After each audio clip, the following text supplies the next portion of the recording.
Right here, there's a couple neat things to take a look at. Naseem, what's this? Yeah, I heard it.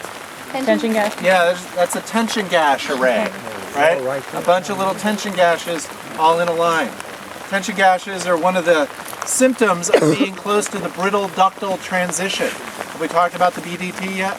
Yeah, I think a little bit. Okay, that's basically as you go from the surface down through the crust, basically you get brittle behavior in the shallow crust.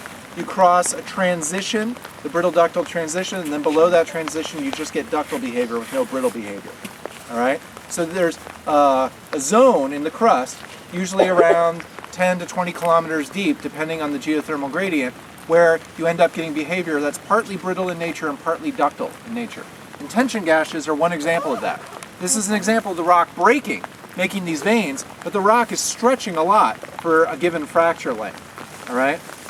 Everybody with me on that? It's basically dilating open to make those little fractures. And what's going on with this? Differential weathering of what? Of the veins that have filled the veins. Okay, he says veins. Come take a close look at this and tell me if that's a vein. I think it's joints. I don't want to get in your picture. No, this isn't.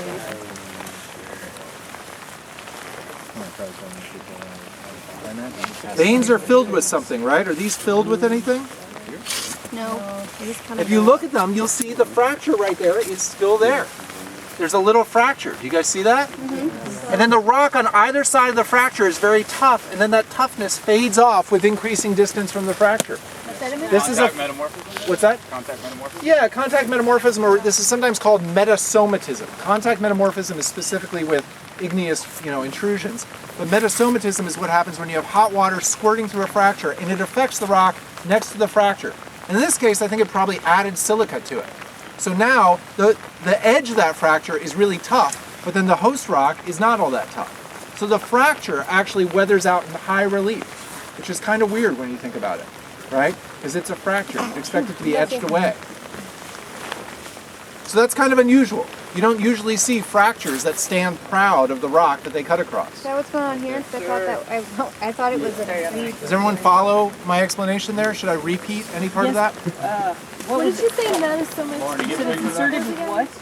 I'd say, basically the host rock here, the Metagraywacke, was impregnated with silica. All right? So basically those waters had silica in them, and that silica, rather than the fracture opening up and then depositing milky quartz in a vein like these tension gashes, instead what happened is that silica-rich water just soaked into that surrounding rock, making it tougher. Yeah. Those will be some interesting photos with the flashes. I know, I keep thinking all it's this, lightning. Well, we're calling potentially for some thunder.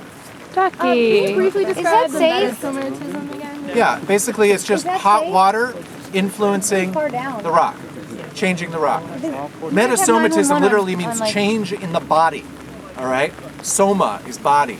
So metasomatism is basically where the body of the Metagraywacke here is being changed by this silica-rich water soaking into it, making it tougher. Oh, that doesn't look safe.